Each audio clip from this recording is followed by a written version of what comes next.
talked about the like getting in the mindset and seeing the behind the scenes of race car driving, what goes into it. Did you ever get the chance to like go interview some? Could you ever like go tour like a team's facility? Did you ever like go into the full immersion? Was just kind of on your own studying to kind of get in that element? For the movie specifically, the interesting thing was I had an opportunity. Well, I don't want to call it an opportunity. Because of the tie with Ferrari and the movie, I had my team. I said, "Hey, can you guys reach out to Ferrari and just see if we can use them as an asset? You know, can I go to the race training somewhere on track, somewhere in town? Can I just like go like talk to anybody and just like understand and and they were just like, we have one coming up, like very classic Italian. Va bene, we have one coming up, you know, in like a year. You can be invited to that stateside track, whatever." And I'm like, no, thank you, but no, thank you. But it was also one of those like kind of like things where, as an actor, like you get a bunch of free. They're like, "Would you like to drive a Ferrari for a week?" I'm like, "How about give you one for a year, and I'll tell you like everything about this vehicle. Put me on track. Actually, I don't even want the car. I just want to get on track, and I just want to talk to some drivers." And it never happened. And then, of course, when the movie was announced, then it became a thing where Ferrari's like, "Oh, come to Italy, come to the museum, we'll go on track tomorrow." Like, and I was like, "Bro, I'm like, right now, I need to study my lines. I need to study being a father, being a dog owner, more than anything."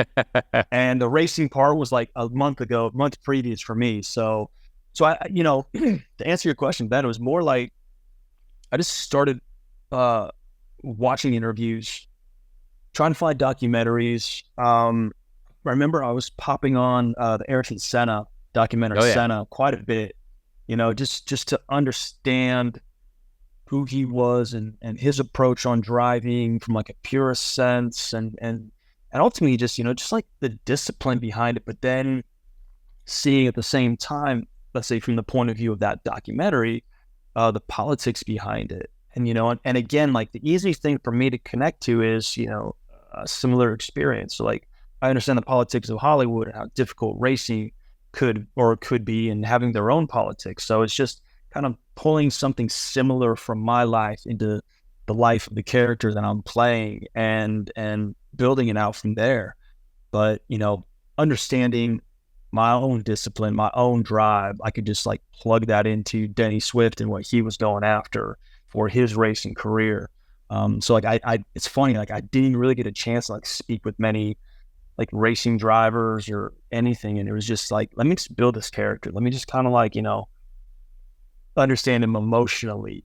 But like the interviews that I would watch, I saw this just intense, singular focus all the time in every racing driver. And I just thought, okay, cool. I understand that. I get it.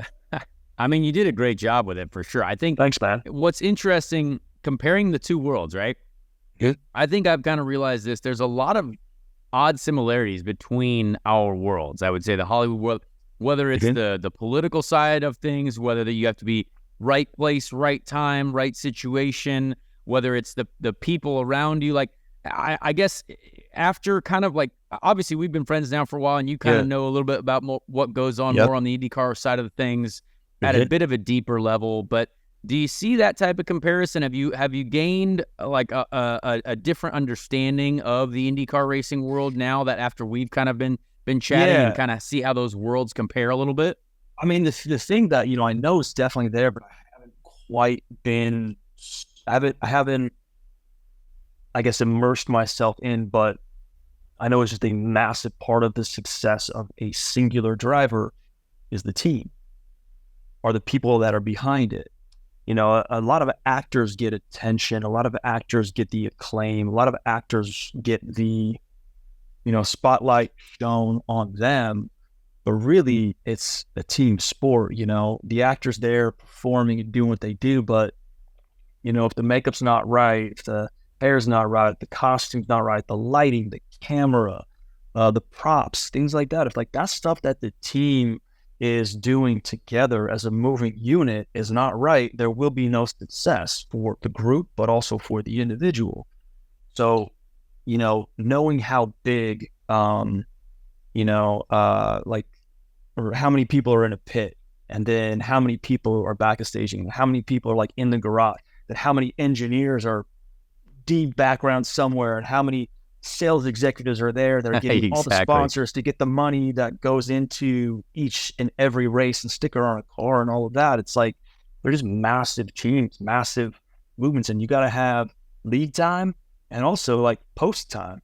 You know, like when the race ends, you know, fans will go home, but like, teams got to pack up, teams got to move, teams got to go on to the next race. So like, there's going to be, you know, Pete, the long haul driver, who's going to get the cars to where they got to go. And like, you know, I don't even know how many trucks each team has. I imagine it's quite a few, just to kind of get the machinery and equipment that's on pit row and whatnot, just where it's got to go. So I think seeing the similarity, knowing we have that common ground, like successes of an individual rely on the successes of a group, you know, and that individual by themselves. In my case, I'm a dude talking crazy on the side of the road.